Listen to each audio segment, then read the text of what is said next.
the Svetasvatara Upanishad. We will continue our reading of the seventh mantra. Udgitam etat paramam tu brahma tasmin trayam supratishta aksharam cha atrantaram brahma vido viditva lina brahmani tatpara yoni muktaha. Brahman, which is verily the best, has been proclaimed to be distinct. On it exists the three. It is the excellent substratum and it is certainly immutable.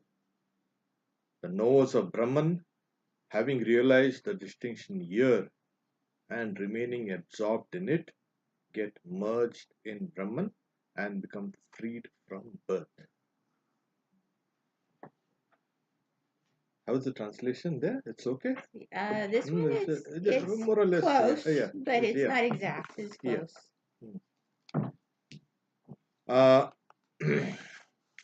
The biggest, you can say, conundrum of all philosophy, all metaphysics is how has the reality become manifold? In Advaita Vedanta, the reality is one. How has the one become the manifold? And Advaita Vedanta says it hasn't. What do you mean it hasn't? You can see this whole manifoldness. And you mean to say it hasn't? Saying no, in reality it hasn't, but through the interposition of Maya, it's like we are viewing that same reality through a kind of a prism. And we are seeing this diversity. So now we say, which is real? Is that one real or is a manifold real?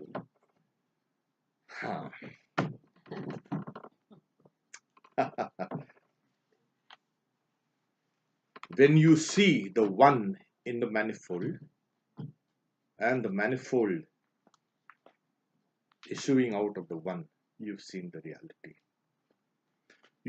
Whether it's a reality is Dvaita, I am existent, God is existent, whether you take it even as two, then you'll have to bring in something like the world. So we have God, Ishvara, you have the individual souls and nature. Because that's what we are. We are a product of consciousness, the individual soul, as well as nature. Now, when we look at this triad, well, yes, it is there as long as we perceive it. It is there as long as you can see the mirage. Once you understand that it's a mirage, then where does the mirage merge in? It merges in that one. And even if it re-emerges, you know it's a mirage. Swami Vivekananda, once during his itinerant days, was passing through a kind of a semi-desert, semi-arid area. And that's called Gujarat. And one day he was thirsty. He went towards those lakes, shimmering lakes, beautiful. He's saying people call it a desert country, and here you see all these. As he approached those lakes, it vanished. Hey, this is what I've been hearing about all these years. I've read about this thing called mirage. He smiled and returned to his route. The next day, those mirages again reappeared. Now, he wasn't fooled. He knew this is a mirage. There's no water there. So, when we realize that intuitively, that Brahman, this world will again reappear. But we will see this world as a kind of a mirage. We will see that reality as distinct from this. This is what the mantra is all about. So here we have Udgita Metat Paramam tu Brahma. This has been declared, spoken, sung. By whom? By these sages. These sages have declared. And if you ask a Vedantin, so where has this world emerged from? Where has the manifoldness emerged from? That knower of Brahman will say, what world are you talking about? What creation? So here, this is what it is.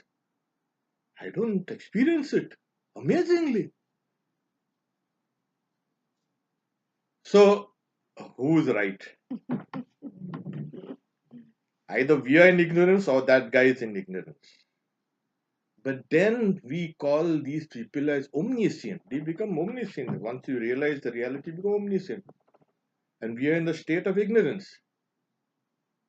When we see these two, we compare these two people. One is a magnified form of a human being. What a human being can be or should be. And one is going through the mazes of life. And he hasn't or she hasn't understood really the reality within oneself. So, whose words do we take? Yes, whose words do we take?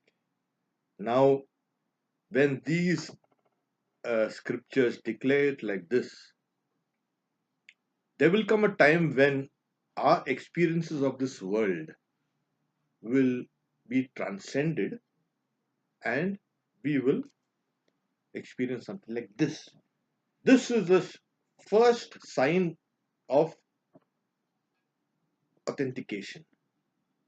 Otherwise, I might see something and say, I've seen angels flying about in this room, moving around. I have seen it. You all cannot see it.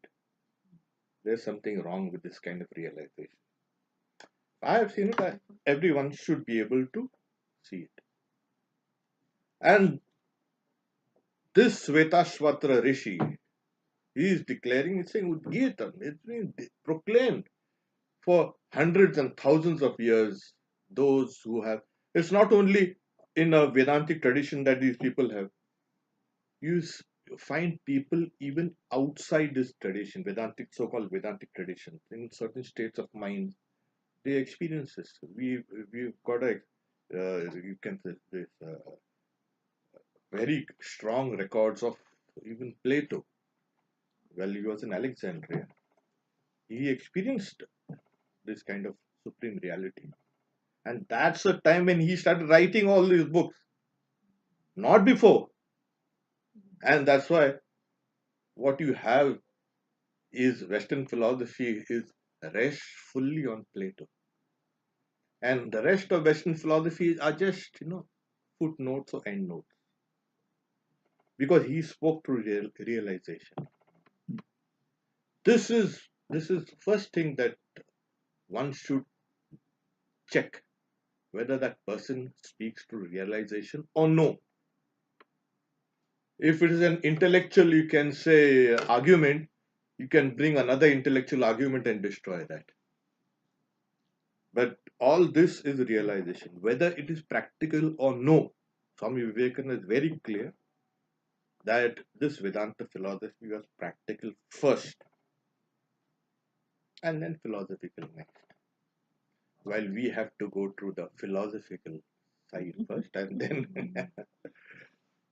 if God wills, yeah, God wills, of course. He's not there to obstruct us. Okay. So I have a question now. Yeah. Sorry to interrupt. Yeah. So, if everything's Brahman doesn't create, right? Mm-hmm. But how did Maya come about? Where did that come from? Yes. Now that is the second part of the mantra. That is what it is. You cannot ask this question in that state because you don't perceive creation. We ask why in this state because we understand there's a law of cause and effect. Something happens, we ask why or how. We can understand how. Oh, why? And this law of causation is also bound by time and space. So this time and space and causation, there's a mm, lecture on in Jnana Yoga by Swami Vivekananda on Maya and freedom, where he talks about this. The time, space, and causation is what we are in. So we will naturally ask why. You don't ask why is space expanding. You don't feel it. But there are people who can see through these huge telescopes or radio telescopes, and there is a huge redshift, and the universe is expanding, expanding. And first it was saying it blew up, boom. Now they are saying it may have blown up, but then there's something else that's pushing this. When we ask a certain question like why, they will say, wait for a while. When you were little, you never asked your teacher, why A, why B, why C, why? The teacher, if you would have asked, teacher would have said, Parama, wait for a while. Uh, you'll see why is all this A and B and C and D. Okay. And now she can read huge volumes and tomes, and that why has gone. So similarly, we ask why when we are not sure. So whom do we believe? Vedanta says there is one thing that's called your cognition. I see it. It's the first evidence. If I don't see it, I'll ask someone. Then whom do I ask? Someone who's not going to deceive me, who I know is authentic, or I know that person has that knowledge. There you are. So it's called scriptural evidence. We need scriptures. Okay. So for the time being, you hold on to this why. It is necessary because when you inquire, but you take this as evidence. Okay. Later on, you'll find. You don't ask why did the universe disappear in my deep sleep?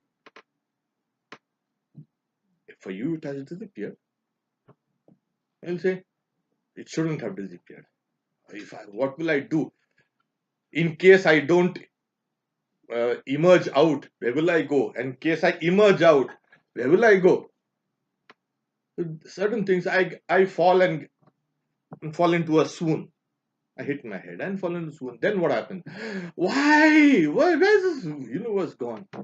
In the Vivek Chudamani, the teacher and the disciple, they are discussing certain things. And towards the end, the disciple says, hey, where is this universe gone? Kvagatam, where is this universe gone? Kenavanita, where has it merged? Is just now I was perceiving it. Ah, that's a wonderful thing. Wonderful thing. So why? Now the provisional answer is uh, we've seen the ocean. There are always waves in the ocean. Okay. Now, are the waves real or no? From one standpoint, yes, they are real. And from another standpoint, there's no such thing as waves. There's only water. No, but I see there's a kind of a name wave and there's a form. They say name and form is unreal. Unreal. What is real is water. So you are now watching the wave and saying why. If you watch the water, you're not going to ask why. So similarly, when we see this reality and we see this diversity, then where does it come from? Scriptures say, yes, that it's like the natural state of water. You will always have waves. Wherever you have the reality, you will have something called creation and preservation and destruction. And it is not limited by time. It's a continuous. After the destruction, there will also be a creation. And it goes on and on and on and on and on. Eternally. Yes, eternally. If God is eternal, what we see also has to be eternal. There will be no judgment day. Sorry. Who's going to judge them? It is because creation and creator are one. Why? Because we say this creation is a body of God. Okay? You never asked why God has become all this thing. You said, why is creation coming from? You got my point? So this is where one time you will come. Why has God become all these things? You've come up with, your inquiry or your question has become even more profound. And do we dispute it? This has been experienced by Sri Ramakrishna, Holy Mother, Swami Vivekananda disciples recently. And I've also spoken to many Swamis who have had this kind of, it's God himself who has come all these things. There is no creation, there's creator. You're wearing a coat now. Suppose you wear a black coat. Right? Why are you wearing black coat today?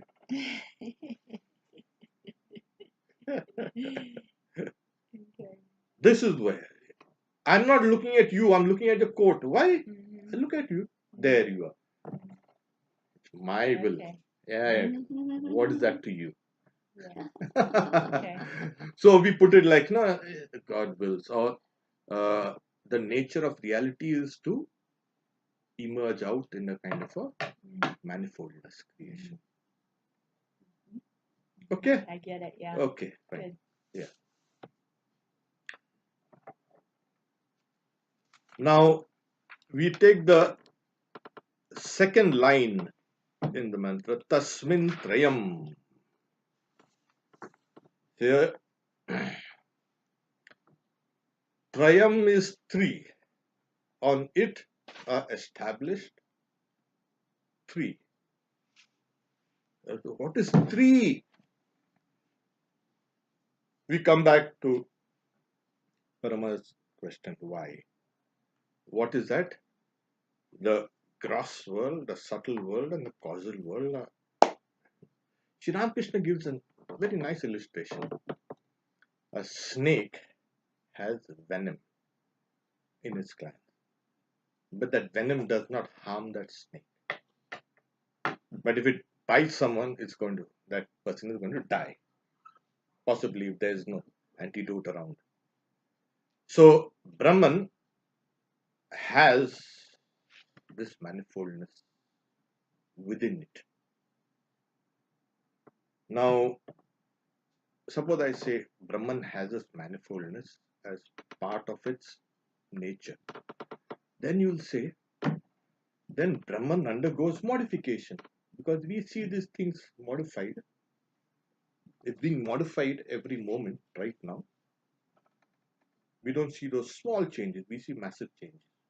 Oh, there's a huge snowfall here, Las Vegas, Hollywood. Oh, really? But nature keeps on. Will these changes affect reality?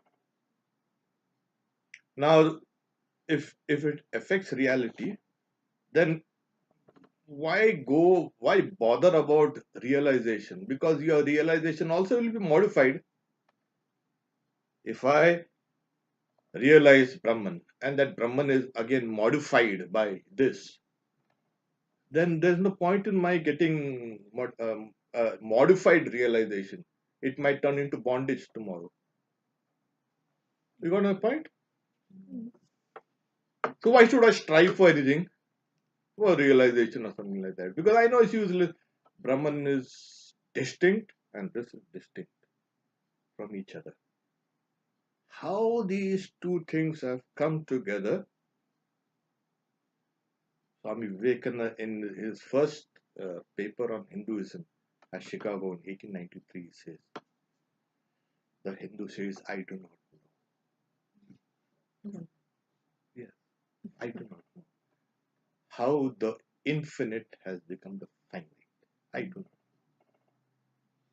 But I'll show you the way how to get out of this. Thank goodness. Yeah. we give various answers. Like one of this, the infinite has never become the finite. What we are seeing is a kind of a mirage. Or it's God's will. God decided, Eko aham bhavushama, I am one, let me be many. And in fact, mother's realization, she was taking a kind of a short vacation in Odisha, Kotar. She's saying how much she has to suffer. Over and over, he has to come. Mr. Ramakrishna comes as an avatar. And then an avatar is not an easy job, you know. It's a most difficult job because he has to release so many souls from bondage, take their sins, purify others, guide others. You know, it's a busy person. So it's the same thing. That reality has been sometimes gracious to descend on our level as someone who can speak like us, look like us, and this is where. So these are the best, you can say, authenticators of. He says yes, that's the reality. He says what? There is a reality. There is it. And here this the idea that on it is established this world. What we see, the gross world, the world of the mind, the subtle world, and the world of the cause. It's like waking state. When we awake, you see this.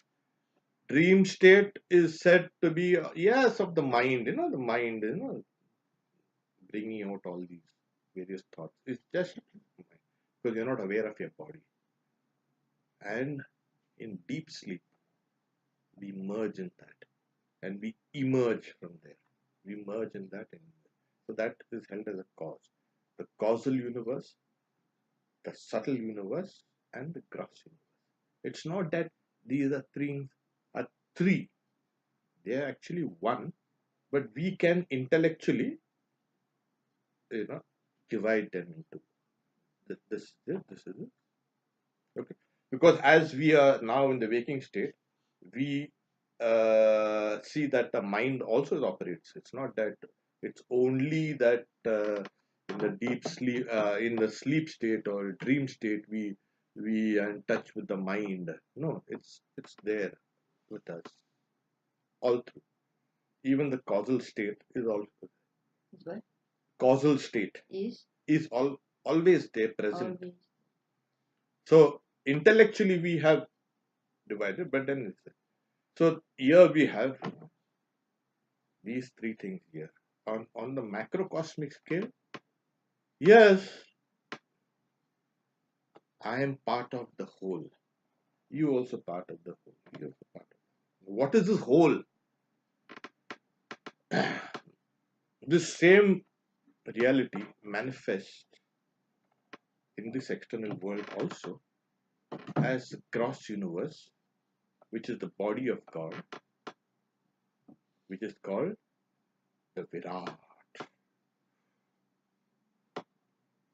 Like I am an individual soul here, and there's a universal soul. Because you all are involved in this. We all. And the trees and the plants and animals and birds and everyone, everything has souls. So there's a collective soul that is actually, you can say, experienced. It's called a Virat. V-I-R-A-T. Virat. It's once Sri Ramakrishna, he went to pluck a few flowers from a tree. And as he plucked it, suddenly he was seized with a kind of a realization. He seen that sap oozing out of that tree, and for a moment he was dazed because he's saying, why do I need to pluck a flower or a leaf from this tree?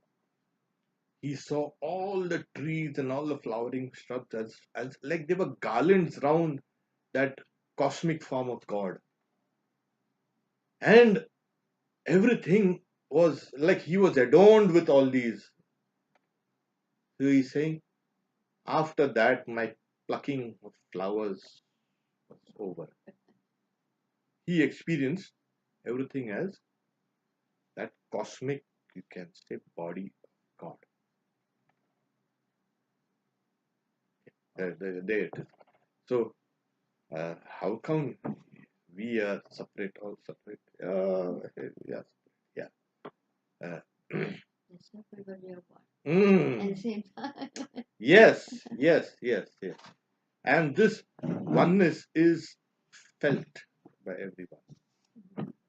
Whenever you feel love towards others, whenever you feel compassion, whenever you feel pure, whenever you feel you could go and help somebody, you acknowledging that. You see some person uh, stumble and fall, and immediately there's a kind of a reaction there in a gut. Oh my God, what is that? You're actually feeling oneness. It's nothing. In fact, the Vedanta says this ought to be increased. People who come out of their narrow, you can say, personalities, and will find that they are in touch with all people very easily. A dog comes and he looks at you, and then he knows, oh, and he come up to you and rub its back against your leg. What's that? Animals feel it, plants feel it, birds feel it. There's a part of that huge, you say, cosmic, you can say, drama. And we are also in it. Yes, we need to protect the body and all these things. But that's part of, you can say, uh, creation. But as souls and even as bodies, we are very vast. We are part of that Godhead. This is what Vedanta keeps on stressing. Don't consider yourself different from that Godhead. That is your mistake. So we are part of that. Where do you search for God? Let's go to that cave. Let's go to that temple. Or let's do that particular ritual. You do it. You come back. Just quietly remind yourself that you don't need to seek God. You need to see God. You need to remind yourself that Godhead and you are not separate. There is no heaven where He stays, or there is no hell where you stay. It's all here, here, here. So on this Brahman is, you can say, established the three. Either you call it the three gunas, sattva, rajas, tamas, or the waking dream and dream sleep, or like we say, the macrocosmic, you can say, Godhead, Virat. There's another, the subtle one, this called Hiranyagarbha. Virat, Hiranyagarbha, and Ishvara. I'll note it down for you later. Okay. The waking state, the dream state, and deep sleep state, it corresponds to the, we can say, the Virat, the Hiranyagarbha, the golden womb, is the sum total of all the subtle universe, and Ishvara, which is generally called as God. So it's a causal state, and here also is a causal state. I'll note it down. So these things are established on that very truth. Now, when we say, how is it this established, like Parama's question, how we are actually part of this. Suppose one cell in my body keeps on shouting, I am separate, suppose I can hear, I am separate from this guy. Am I going to take this cell seriously? Hey, I know the truth that you are a part of me. Why shout and scream? Keep quiet. So what do I do then? Know that you are part of the whole. Similarly, we also, as individual souls, individual selves, we are part of that cosmic reality. So this is the first step in Vedanta. First step in Vedanta. That God which you thought was outside is now within you. You are part of that reality. Now you are indestructible. Nobody can destroy you. So why was all that fear? Why was all this time you were saying this is a stranger and that is this? No. Your luminosity will dispel all ideas of separateness. And here we get ready to understand the higher aspects of Vedanta. This is what this mantra is trying to say, that on it is established everything. Now, established, what is established? Supratishtha. It's an excellent substratum. It's on everything. So, whatever is kept on the substratum, placed on the, will that substratum get modified because of that? They say, no. The water in the wave is the same water which is in the ocean. You got it? The thing that's getting stuck is how did Ramakrishna get throat cancer then? So what is there? What's wrong with that? Yeah.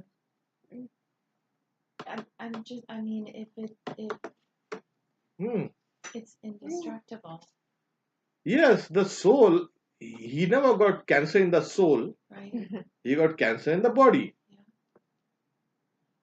So these things, nature of Prakriti keeps on modifying itself. Okay.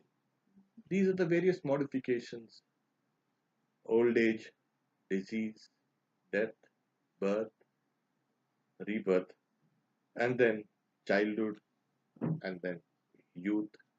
These things are modifications. You said there was a curse because some of that. Should couldn't you be have to avoided. get disease No, to feel this? no. Why should you? Oh, if you get realization, you'll have to get some disease. No. Jhansi, there's also, I'll give you 2 or 3 examples. Yeah. We still have time. He was like that. So one of his disciples, the elder Gopal, had his duty of cleaning his sore inside, cancerous sore. So one day he was cleaning and Sri Ramakrishna. So no, I won't do it. It's hurting you. No, just a moment. He withdrew his mind out, and now you can clean it. And the elder Gopal clean. Here we have. This is one where you can withdraw the mind. And various, even Swami Turiyananda did it on various. Swami Turiyananda, speaking of Turiyananda, he goes to see Sri Ramakrishna. Sri Ramakrishna is saying, he through gestures is saying it's hurting me. But I see that you are immersed in bliss. And you know what Sri Ramakrishna says? Oh, this rascal has got me. You got my point? Don't just take the surface view of Ramakrishna and say, oh, yeah, we'll sympathize. But Ramakrishna is much, much more deeper. Much deeper than. Now, why did he have to have cancer? Why did? There was one disciple, he approaches Ramakrishna, and Ramakrishna looks at him, I know what you're going to do. Don't do it. That disciple was going to take that disease upon himself. Nag Mahasaya. Don't do it. There's another Pandit who comes. Sir, if you can put your mind on this cancerous sore, it'll get cured. So what kind of a Pandit are you? I've given this mind to God. Why should I take it back from there? And then Swami Vivekananda was, hey, see, after the Pandit left, Shashada Tarka Chudama. Well, you should do. I don't know anything. I'll ask the Divine Mother. And he saying, Mother, they are saying that if you can cure this a little, I'll be able to eat. I will be able to eat a little. He couldn't eat it. So Divine Mother Kali showed him, why? You're eating through all these mouths? He felt so ashamed. Saying, you made me do this. There are various, you can say. Then, and one time, Holy Mother was just, we should live just below those stairs. In a small kind of room where she used to cook. And she used to cook and she used to take that food up to Sri Ramakrishna who was living upstairs. And Sri Ramakrishna just couldn't even, because of pain and weakness, he just couldn't lift even his hand. One day Holy Mother is there in her room. There's kind of a door, but it's a kind of a iron grill, She sees Sri Ramakrishna shooting down the stairs, running down, leaving that house, running into the garden. Am I seeing a kind of a illusion or something like that? And in a moment, she sees Ramakrishna again running up, shooting up the stairs. I said, then she follows him. What happened? Did I see you going? No. These children, they were having a picnic out there. All the direct disciples. And I seen a black cobra there lurking. So I went and told the cobra, go somewhere else. Don't hurt these boys. Now you see. What do you say? And also, cancer is the disease of the age. Yes. I've had cancer, so I know.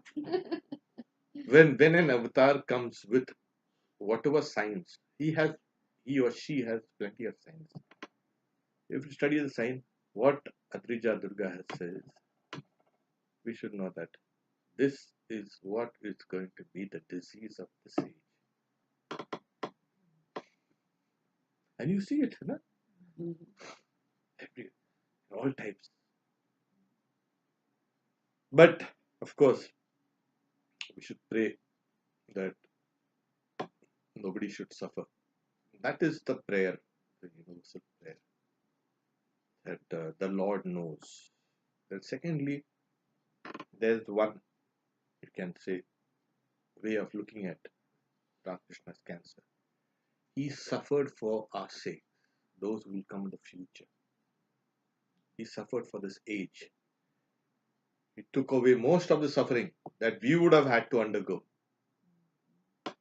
He underwent all these austerities that we were supposed to practice. Saying these guys are all weak-bodied and weak-minded. I'll have to do everything. So this is where he practiced those spiritual disciplines. And he keeps on saying, I have prepared the food. You come and eat. Sit down and eat. Now this is inviting us to just come and sit and eat. That's there. So if you look at Sri Ramakrishna's cancer, it is, in the Bhagavad Gita, he says, my birth and my work and my life is all divine. Those who can understand it properly as divine will never have to see rebirth. They will be free from all ignorance. So every action and every word and everything of Ramakrishna was divine. There you are. So, Swami, it's our mind that tells us cancer is bad, right? It's not. I mean, I have a friend who passed away from cancer, and before she died, she said to me, "I'm glad I got cancer." She said it taught me more than my entire life. Exactly. She said those words to me. I'm glad I got cancer. Pain not only opens yourself up, it opens yourself up to God. The tremendous, those who go through this thing, they know. She will know. I had it twice. And I had one in my face. It opens yourself. But I survived. And I know these things, but I keep getting sick when I feel other people's pain. And I don't think that's the intention. That's not intention. Your body has become so sensitive that you will feel others' pains as well as joys also. It's not that you feel only the pain. You feel also the joys and sorrows, heartaches. So Just fear and horror, terror. yes. And then you must be able to see that this is just a surface. You must be able to see the reality within all these things. What is that? This is certainly an advance. If you only think about yourself and feel yourself only, that's the lowest stage. When you start feeling of others around you, and actually it's a very natural. Human beings are actually endowed with all these things. They can feel pain and pleasure and hatred and anger coming from outside. The body is very sensitive. You experiencing something because you've been like this for for quite some time now. Yeah, yeah. You're getting universal. There you. That's only all I can say. And that's the idea. That's the idea. You are blessed. What else can I say? So even if you feel pleasure, pain, this, that, and pain, you must understand that you are also, like I said, part of that Godhead, and don't worry. So this is also a kind of a path for some. For others, it's not a path. It's just a different. There's a poem by Swami Vivekananda, The Cup. Yes. Yeah, beautiful. Swami Satyamayananda told me to memorize. Yeah. I think you should give that a copy. See the poems of Vivekananda. Yeah. This book, all the poems. They are beautiful, many of them. And one of them is the cup. I think that you'll get your answers there. Why things happen. Like I said, why things happen. The only thing I would recommend and I would insist on is try to understand your divine nature. You are by nature divine. Okay? And as you keep on understanding your own divinity, these things are means to make your divinity grow. The perception of your divinity grow. So there is nothing in this universe that is unwarranted or useless or insignificant. No. Everything has a place, role, and importance in this massive scheme. You see, God is an ever active providence, as the Bible says. He knows even the sparrows fall. And won't He take care of us? I mean, we are more than a sparrow. So He knows even when a sparrow falls, that He could have stopped it. That's a different question. So doesn't He know? She knows the reality. Exactly. You are awakening. Okay? Swami, you're speaking of seeing the good in the disease and Ramakrishna seeing it that way. Last night I was cleaning my house in the middle of the night. And I reached down, there was a piece of paper on the floor, and I picked it up. And it said, "You cannot illumine an image." And then the teaching went on, drop the image. You see the one, you see the divinity or something. Yeah, you see Brahman. It says, stop seeing all the diversity, all the horror. Yes. Yes. You seem to have been talking about that. Exactly. Sri Ramakrishna used to see consciousness wriggling about in everything. Even in fish. Small, tiny fishes. Like everything else was transparent, and he was seeing just consciousness. So what is real? Consciousness is real. These are just like a kind of a pillowcase. Okay. So there's more depth in you which you have not been able to get into. Now you're being pushed into it. Plumb your own soul. You will find that divinity, God.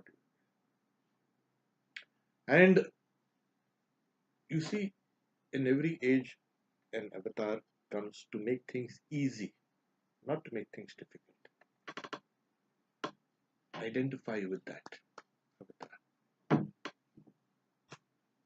you'll see it becomes, the answers.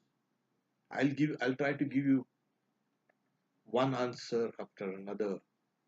You might temporarily be okay. But until and unless those answers come from within you, those questions have arisen from you, the answers also will arise from you. And they'll come with the power of thunder. They'll come. The answers are there. Where? Why things happen like this? And Holy Mother, of course, suffered from arthritis Oh yes, very much. Holy Mother. Yeah. Oh, Holy Mother's life. How could the Divine Mother of this universe, how could she come as a poor village woman, suffering innumerable pains and diseases, and appearing like an ordinary woman? Can you imagine? I sometimes get so frightened to speak of the Holy Mother. I just somehow 2 or 3 incidents, and it at times I get exhausted. At times I'm filled with great, you can say, fervor. Now, which aspect of the Divine Mother is real? That cosmic aspect, the one who creates this whole universe, appearing as this, or what? That cosmic aspect, the Divine Mother who creates this universe, is real. She has appeared as this. How? Why? I don't know. Just to, we can say, yeah, to remove our suffering, to kind of be a kind of a model for all of us. You suffering? See, I've suffered more. What is this? In my opinion, she's the sweetest person ever lived. Ever. Yes, yes. Because finally, ultimately, she's a mother. She is a mother and she loves us. So, you won't believe that divine love is the strongest thing that is there in the universe. And Mother loves us to that. So, our pain is in a way her pain. Her pain. Her pain. If you feel others' pain, you pray to the mother. Mother, you also feel our pain,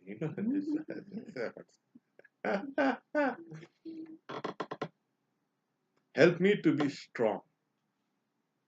You see, Johnsy, you are much more than what you think you are. There's a huge aspect of you which you are not willing to acknowledge. Later on, you'll find all these things are very small. It's like flotsam and jetsam. They come down into this kind of stream. The stream flows. So you'll see all these things as insignificant. Okay. One day you'll turn back and look back and say, like Swami Vivekananda says, thank God I made mistakes. They were like my angels, guardian angels. I've learned from all these things. And don't berate yourself, don't have a negative view. Just try to keep yourself as I am the child of Divine Mother, or I'm a spark of the Divine Mother. There you are. So you are now turning back, reversing that perception. So long you are seeing from this, now, hey. Swami? Yeah. I just want to say that used to happen to me. I used to get sick. And then I found if I allowed myself to cry, Yeah. and I didn't get sick. Yeah. I would cry for them. I still do that. Oh, you should. And then I don't get sick. One should. She cried, don't worry. She cried. Yeah, cry and a prayer. When the soul becomes sensitive, it happens like this. It is part of that soul's journey. And can you see violent movies? It will make you sick. Yeah, I know. Any violence makes you kind of. I share the parents. Anyway, I don't like to see violence on this screen. Can't. It's just there is something called, you can say, now all movies are like all this.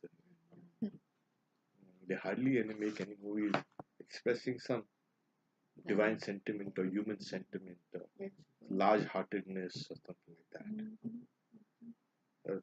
But because they have to cater to the demand, and there's demand for this, let's cater. But Shri Ramakrishna, like,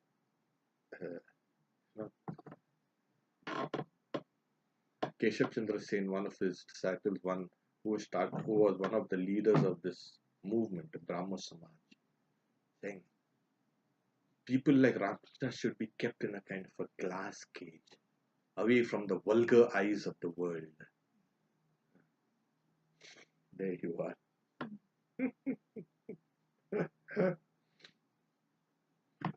And there was another person, don't dance too much. You'll disturb that power within you. It's like, grapes are cushioned by, this cotton wool or something like that. So that they don't, in India we have they don't get crushed. They put some kind of a padding around it. So something like that. Then we must also see that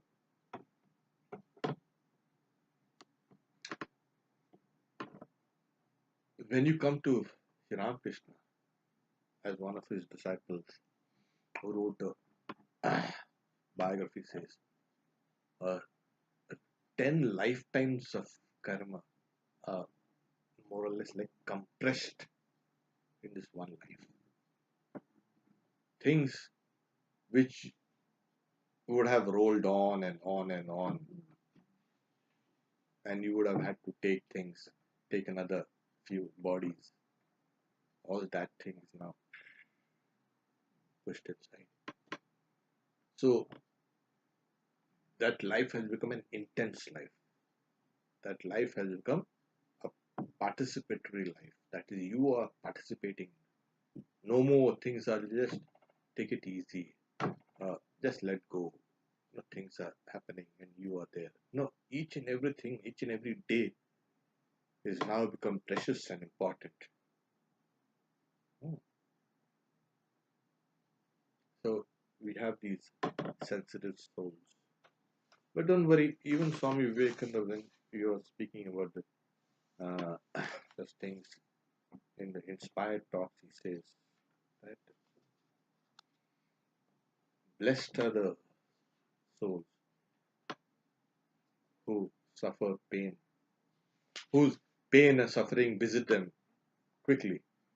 Their balance or the account is cleaned, clarified quickly. So if you are visited by some karma quickly, you do something and it comes quickly, then you don't have to wait for that thing. It has come quickly to be eradicated. So similarly, in life also, we see that when we come down to what is the reality, they say first, you forget that Brahman in the external world, try to see that Brahman in the here within you. Once you intuit it here, realize it here, you see it everywhere. And in the process, what happens is we go through this layers and layers of our own existence, and we come down to this. Come down to that reality. So it's a wonderful journey. Don't worry.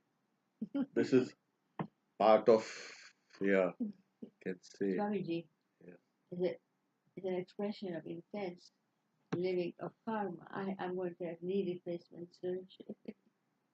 Yeah. I will have it. I have to schedule it. I already had my right knee done, but my pain is so severe I have to have